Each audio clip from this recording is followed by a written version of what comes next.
Hello learners, welcome back to the Navya Academy. I am Navya ma'am, again back with a new topic for you all.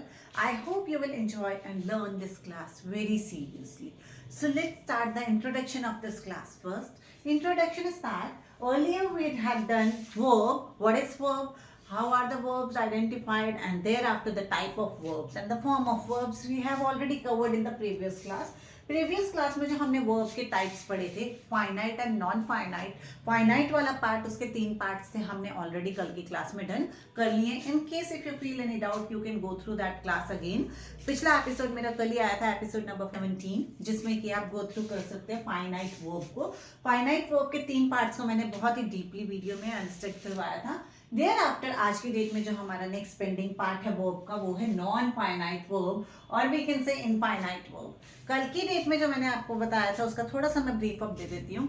जो infinite verb मैंने आपको बताया था वो ऐसे verb होते हैं जो कि टेंसेस के रूल को फॉलो नहीं करते हैं, वो कभी भी टेंसेस को नहीं मानते हैं. और ये इनफाइनाइट वर्ब ऐसे होते हैं जिसमें कि स्पेशली आइडेंटिफिकेशन वे है, ये एक हिंट है आपके लिए कि इस सेंटेंस में 99% एक ही सेंटेंस में 2 वर्ब्स आते हैं. तो जो पहला वर्ब होता है वो तो फिर भी मानता है सभी टेंसेस को, सभी रूल्स को, लेकिन जो सेकंड वर्ब होता है वो नहीं मानता, वो अपने आप में जिद्दी होता है. वो कहता है मैं जैसे बैठा हूँ वैसे बैठा हूँ, आपको चेंज होना पड़ेगा, आप 100 बार चेंज हो जाओ बट मैं ऐसे ही बैठा हूँ. तो आगे कंटिन्यू करते हैं. Non-finite verb as I told you earlier also do not change with tenses. ये tenses के हिसाब से changes नहीं आते हैं इसके अंदर. अब इसके आगे मैं आपको बताती हूँ. Non-finite verb 3 parts में divided है. First one is infinitive, second is gerunds, third is participles. Infinitive, gerund, participles ये इसके नाम है, ये इसके टाइप्स हैं. इनफाइनाइट के या कह लो कि नॉन फाइनाइट के. Infinite, gerunds and participle. Let's start with the first part, infinitive verb of the non-finite verb. What does it say? It acts as a noun, adjective or adverbs. Noun क्या होते हैं? Tenses की starting से ही मैंने आपको बताया था. Noun क्या होता है? किसी भी चीज का नाम, किसी भी चीज का नाम, भले वो नेम हो, प्लेस हो, एनिमल हो या थिंग हो, किसी भी चीज के नाम को हम नाउन कहते हैं.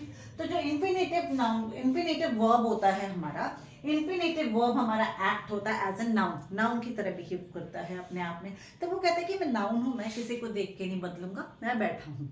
Same goes for the second part of infinitive. What is non finite verb का इन्फिनेटिव में जो इसका वर्ब होता है, it act as an adjective. Adjective की आगे मैं क्लास लूंगी, पूरी डीप डिटेल्स में लूंगी. अभी मैं आपको थोड़ा सा ब्रीफ अप दे देती हूँ एडजेक्टिव का. एडजेक्टिव मीन्स जो नाम की स्पेशलिटी बता दे, किसी भी नाउन या प्रोनाउन की स्पेशलिटी बता दे, उसे बोलते हैं एडवर्ब. मतलब किसी के बारे में डीप डिटेल दे दे, उसे कहते हैं एडजेक्टिव. उसे कहते हैं एडजेक्टिव. जो नाउन के बारे में ज्यादा बता दे, जैसे कि अ बॉय, जैसे कि अ बॉय तो हम कैसे बोल सकते हैं? That boy, that grey coloured boy, grey haired boy, इस तरीके से बात करेंगे. ठीक है जी. इसके बाद आता है एडवर्ब. एडवर्ब की भी एक अलग से एपिसोड चलेगा, बट मैं अभी थोड़ा सा ब्रेकअप दे देती हूँ. एडवर्ब क्या होता है? जो वर्ब की स्पेशलिटी बता दे. वर्ब मतलब किसी काम का करना या होना, उसकी कोई स्पेशलिटी बता दे, उसे बोलते हैं एडवर्ब. तो इनफाइनेटिव में it act as a noun, adjective और द एडवर्ब. और इसमें सबसे बड़ी इसकी पहचान होती है कि वर्ब से पहले टू आ जाता है. वर्ब से पहले टू आ जाता है. Let's take an example. A boy तो हम कैसे बोल सकते हैं? That boy, that grey coloured boy, grey haired boy, इस तरीके से बात करेंगे. ठीक है जी. इसके बाद आता है एडवर्ब. एडवर्ब की भी एक अलग से एपिसोड चलेगा, बट मैं अभी थोड़ा सा ब्रेकअप दे देती हूँ. एडवर्ब क्या होता है? जो वर्ब की स्पेशलिटी बता दे. वर्ब मतलब किसी काम का करना या होना, उसकी कोई स्पेशलिटी बता दे, उसे बोलते हैं एडवर्ब. तो इनफाइनेटिव में it act as a noun, adjective और द एडवर्ब. और इसमें सबसे बड़ी इसकी पहचान होती है कि वर्ब से पहले टू आ जाता है. वर्ब से पहले टू आ जाता है. Let's take an example. To find fault is easy. To find fault is easy. किसी की भी कमी निकालना बहुत आसान होता है. किसी की भी कमी निकालना बहुत आसान होता है. To find fault is easy. आप ध्यान से देखिए, इस सेंटेंस में 2 वर्ब्स आ रहे हैं. पहला वर्ब है find, second verb is easy. First verb is find and the second verb is easy. लेकिन टू किसके साथ लगा? फाइंड के साथ लगा। तो टू के बाद जो ये फाइंड है, फाइंड हमारा इंफिनिटिव वर्ब है of non finite verbs. To find fault is easy, तो ये जो फाइंड है हमारा इंफिनिटिव वर्ब है। आगे बढ़ते हैं, नेक्स्ट एग्जांपल है ही रिफ्यूज्ड टू पे। ही रिफ्यूज्ड टू पे। अब रिफ्यूज में ईडी लग गया, that means it is changing as per the tenses. तो ये टेंस हमारा फाइनाइट वर्ब है, लेकिन ही रिफ्यूज्ड टू पे, उसने पे करने से मना कर दिया। तो टू के बाद आया पे, पे भी हमारा एक तरीके से वर्ब है। तो ये जो वर्ब है ये हमारा इनफाइनाइट में आ गया। क्यों? क्योंकि ये टू के बाद आया। सेम गोज विद टू के बाद फाइंड आया। I hope this infinitive part has been clear to you all. Thereafter, let's come on the second part, gerunds. Gerunds, G-E-R-U-N-D-S, gerunds. Gerunds of non-finite verb. इसमें verb के साथ ing आता है। वो कहता है मैं नहीं ध्यान रखूंगा कि ये continuous है, ये perfect है, ये कुछ भी है, बट मैं तो verb के साथ ing लगाऊंगा ही लगाऊंगा। मैं कोई भी रूल फॉलो नहीं करता हूँ। तो इसने जब वर्ब के साथ ing लगाया तो it act as an subject और object. It act as an subject और ऑब्जेक्ट। ये सब्जेक्ट या तो फिर ऑब्जेक्ट की तरह बिहेव कर रहा है। सब्जेक्ट मैंने आपको बताया था, what is the difference between subject और ऑब्जेक्ट। सब्जेक्ट आता है सेंटेंस की स्टार्टिंग में जिसके बारे में बात हो रही है। ऑब्जेक्ट आता है सेंटेंस की एंडिंग में जिसके बारे में बात नहीं हो रही है, लेकिन वो किसी चीज का नाम है। Let's take an example, I enjoy dancing. I enjoy dancing, यहाँ पे आई सब्जेक्ट है और डांसिंग एक ऑब्जेक्ट है, लेकिन डांसिंग एक वर्ब है और एंजॉय भी एक वर्ब है। दो वर्ब्स आ गए, पहला वाला वर्ब नहीं, दूसरा verb dancing.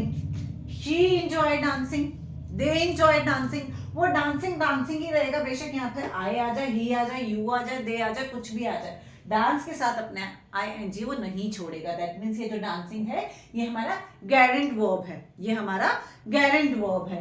Let's come on the next example of gerund part. She is good at drawing. She is good at drawing, वह ड्राइंग में बहुत अच्छी है।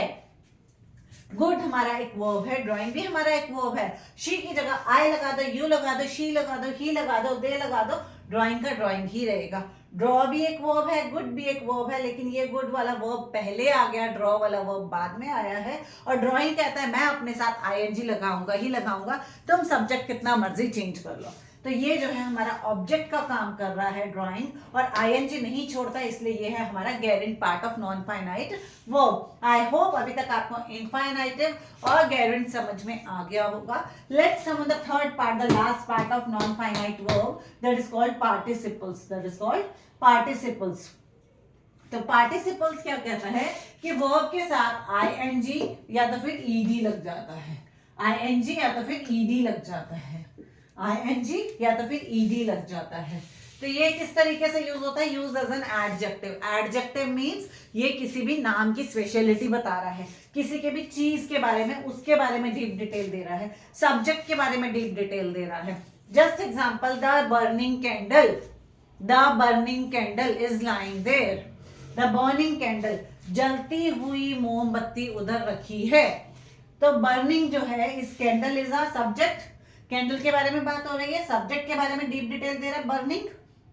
ing आ गया, लेकिन सब्जेक्ट से पहले आ गया। जहां भी वर्ब के अंदर ing या ed आ रहा है और वर्ब से पहले आ रहा है, सॉरी सब्जेक्ट से पहले आ रहा है, जहां भी वर्ब के अंदर ing आ रहा है और सब्जेक्ट से पहले आ रहा है, वो ऑटोमेटिकली हमारा पार्टिसिपल में काउंट होता है। The reading girl is my sister.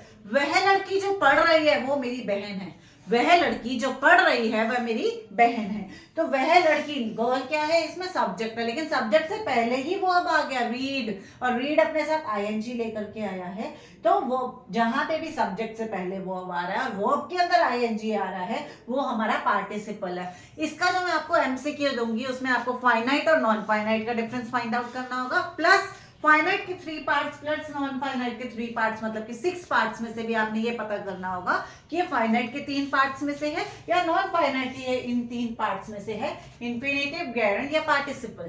तो सीधा सीधा हमारा क्लियरेंस है, द बर्निंग कैंडल, जहां भी सब्जेक्ट से पहले वर्ब आ रहा है और वर्ब अपने साथ ing या ed लेकर के आ रहा है वो पार्टिसिपल है। जहां भी वर्ब के साथ ing आ रहा है, जहां भी वर्ब के साथ आईएनजी आ रहा है और प्लस उससे पहले भी एक वर्ब आ रहा है, जैसे डांसिंग में आईएनजी उससे पहले एंजॉय है, ड्राइंग में आईएनजी उससे पहले गुड है। तो ये जो ड्राइंग और हमारा डांसिंग है ये दोनों ही हमारे गैरेंट्स में आते हैं, ये स्टार्टिंग में नहीं आते हैं सेंटेंस के। पार्टिसिपल्स हमारे ऑलमोस्ट स्टार्टिंग में ही आ जाते हैं, आर्टिकल्स के बाद ही। द जो है हमारा ए एंड द आर्टिकल्स होता है, अलग उसकी क्लास जाएगी। और इन्फिनेटिव का हमारा डायरेक्ट हिंट क्या है कि ये टू के बाद वर्ब आता है। I want to go, want और गो दोनों ही हमारे वर्ब्स हैं, लेकिन वॉन्ट जो है वो कुछ नहीं कह रहा, टू गो, गो जो है अपने साथ टू लेकर के है, तो जो गो है हमारा वो इन्फिनेटिव पार्ट में आएगा।